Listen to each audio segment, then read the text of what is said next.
and spent much of their vacations with friends. Gradually I found that my name signed to a check was even more welcome than when signed to a letter, though I wrote them at stated intervals. But when Halsey had finished his electrical course and Gertrude her boarding school, and both came home to stay, things were suddenly changed.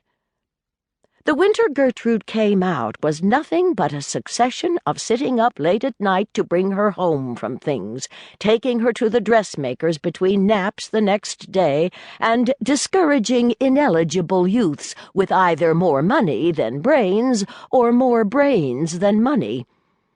Also, I acquired a great many things. To say, lingerie for undergarments, frocks and gowns instead of dresses, and that beardless sophomores are not college boys, but college men. Halsey required less personal supervision, and as they both got their mother's fortune that winter, my responsibility became purely moral.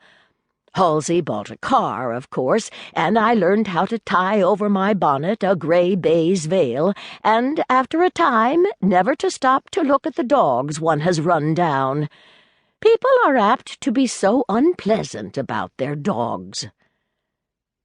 The additions to my education made me a properly equipped maiden aunt, and by spring I was quite tractable.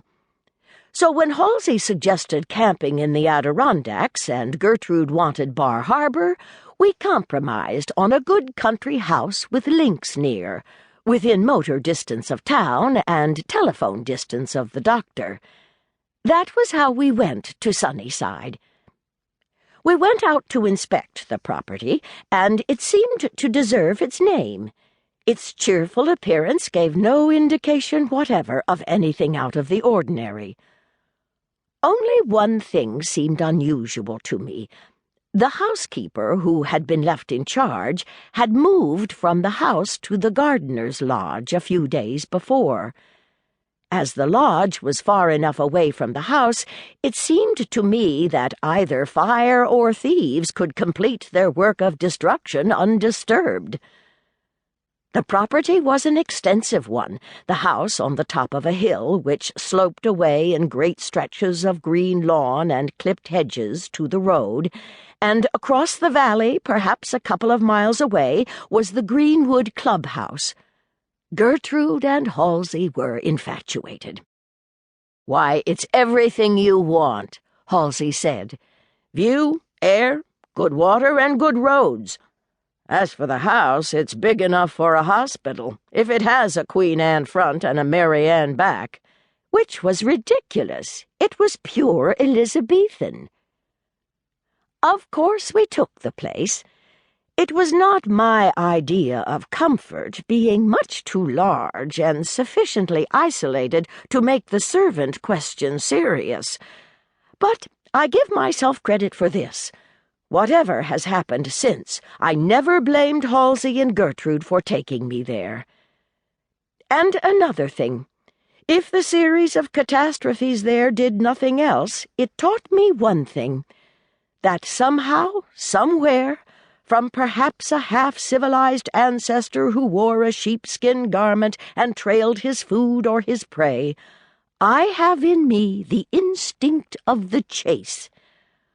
Were I a man, I should be a trapper of criminals, trailing them as relentlessly as no doubt my sheepskin ancestor did his wild boar. But being an unmarried woman, with the handicap of my sex, my first acquaintance with crime will probably be my last. Indeed, it came near enough to being my last acquaintance with anything.